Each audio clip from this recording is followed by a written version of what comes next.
while the AFCON finals are set, we now know the groups for the WAFCON competition that's going to be taking place from March 17th to April the 3rd. And a reminder, this is now a World Cup edition qualifying round, meaning the top four teams can book their way to the 2027 Women's FIFA World Cup. And let's talk about what the groups are, guys. Welcome back to the channel.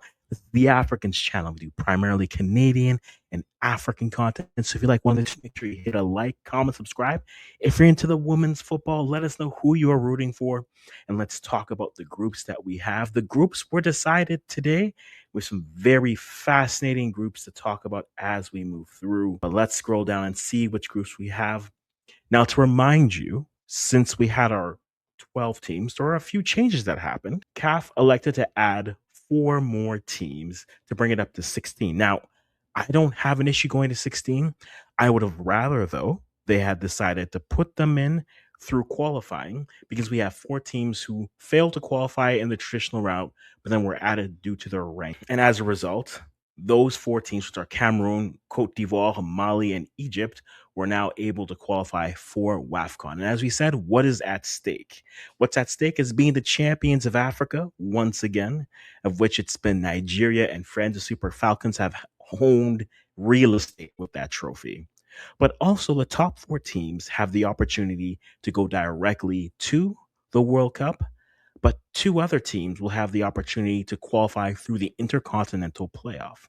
So let's go through the groups and we'll explain the pathways as we go. In Group A, we have the hosts again, Morocco, with Northern African friends, Algeria, Senegal, and Kenya, who's back after a long time. In Group B, we have Bayana, Cote d'Ivoire, Burkina Faso, and Tanzania. Group C, you have Nigeria, the Super Falcons, the current champions after defeating Morocco in a great classic WAFCON final matchup with the Copper Queens, Egypt, and Malawi. And then Ghana with Cameroon, Mali, and debutants Cape Verde qualifying for the first time for them. So the knockout stages works as follows. Because we have expanded from 12 teams to 16 teams, only the top 2 of each group can qualify for the quarterfinals. When there was 12, they would take the 2 best third place finishers. But because we're at 16, they're only taking the top 2 of each group. So there's little room for slippage.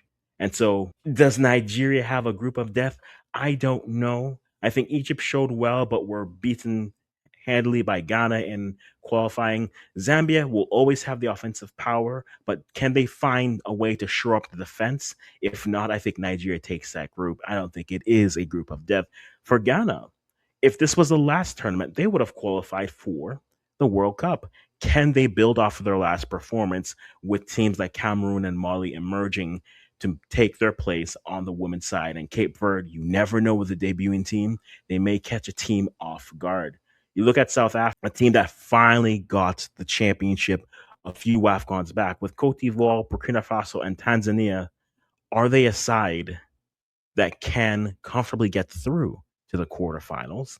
And then Morocco, the host, they have looked good, but with teams like Senegal and Kenya, not to mention Algeria being a lovely rival, will they have an easy pathway? We'll talk about that, but I want to hear what you have to say about it in the comments below. So, as we go to the knockout stage, the top 2 of every group will move to the quarterfinals.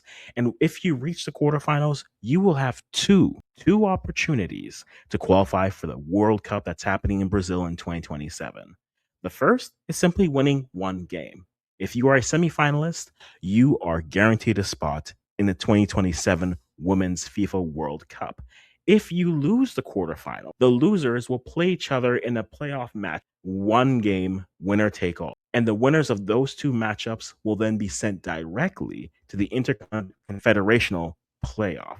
So winning 1 game when you're in the quarterfinals guarantees that you're going to Brazil and you'll samba with the rest. But if you fall, you just need to beat another WAFCON team, but then head over to the Interconfederational Playoffs for a chance to go to the... Right now, if I had to choose a team, I think the Super Falcons are the favorites to go on and win. Ghana has shown improvement. Can Zambia be a good defensive team? Are we overlooking the Malawi side, which have great offensive potential, but maybe we haven't seen them at the biggest of stage? Or can Morocco finally pay off all the years of development and win? We'll have to wait till March, but you let me know in the comments, who are you rooting for to get through and win this edition of WAFCON? Let me know in the comments below. And as always, I'll stop talking right here.